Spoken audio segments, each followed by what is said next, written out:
काय सांगाल बंद नायलॉनचं याबद्दल?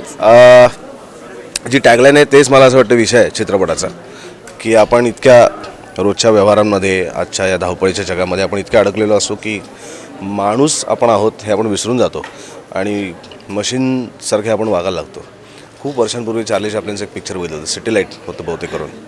तर त्याच्यामध्ये त्याची जशी अवस्था होते त्या यंत्रासारखी, तशी आता माणसाची अवस्था झाली आहे. म्हणजे स्वतःचं माणसाचं कॅरेक्टर विसरून तो एखाद्या मशीनसारखा व्हायला लागला आहे आणि ह्या त्याच्या कॅरेक्टरवरती उपहासात्मक पद्धतीने भाष्य करणारी अशी ही फिल्म आहे. अर्थातच एकांकिकेवरती गणेशच्या बेतलेली आहे आणि पण त्याचा गाभा हा मला असं वाटतं जास्त वैश्विक आहे, फक्त मराठीपुरता नाही आहे, तर जगाच्या पाठीवर कुठेही हेच घडतं आहे. सगळ्यांच्या आयुष्यात असंच काहीतरी एक गोष्ट आली आणि सगळेच जण आता त्या पद्धतीने वागायला लागलेत, बोलायला लागलेत. तर त्याची जाणीव दिग्दर्शकाला झाल्यामुळे जतीननी अत्यंत पॅशनेटली याच्यावरती फिल्म बनवायची ठरवली आणि त्याचं उदाहरण बंद नायलॉनच्या स्वरूपात तुमच्यासमोर येतं आहे. आम्ही तुम्हाला इतक्या वेगवेगळ्या रोलमध्ये बघितलेलं आहे आता कट्यार आणि या सगळ्या गोष्टींनंतर, आणि आता हा रोल एक कॉमन मॅनचा, तर तो साकारताना काय एक्सपिरियन्स होता? मला असं वाटतं ह्या देवदत्ताला मी सुद्धा कुठे ना कुठेतरी रिलेट करतो, कारण आपण सुद्धा त्याच्याच एका विश्वाचा भाग आहोत. तो ज्या काळात जगतो त्याच काळात आपणही जगत असतो, त्यामुळे त्याच्याशी रिलेट करताना खूप सोपं जातं.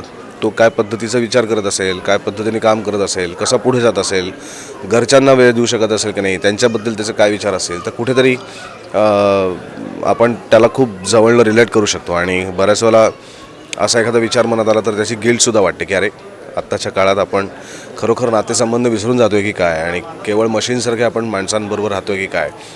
तर मला ते खूप जवळचं वाटतं कॅरेक्टर, आणि ते करताना पण मला जतीननी खूप उत्तम पद्धतीने ब्रीफ केलं होतं. ते स्क्रिप्टमध्ये खूप चांगल्या पद्धतीने उतरलं होतं आणि बरोबरचे कलाकार पण तितकेच चांगले होते. महेश मांजरेकर, मेधा, सुनील, संजय आणि श्रुती आणि आमची छोटी प्रांजल. त्यामुळे ह्या सगळेजणं एक त्यांच्या अनुभवाचा एक म्हणतात ना भाग घेऊन सेटवरती येतात आणि मग त्या सगळ्यांबरोबर काम करताना खूप काहीतरी नवीन बघायला मिळतं, काहीतरी चांगलं शिकायला मिळतं.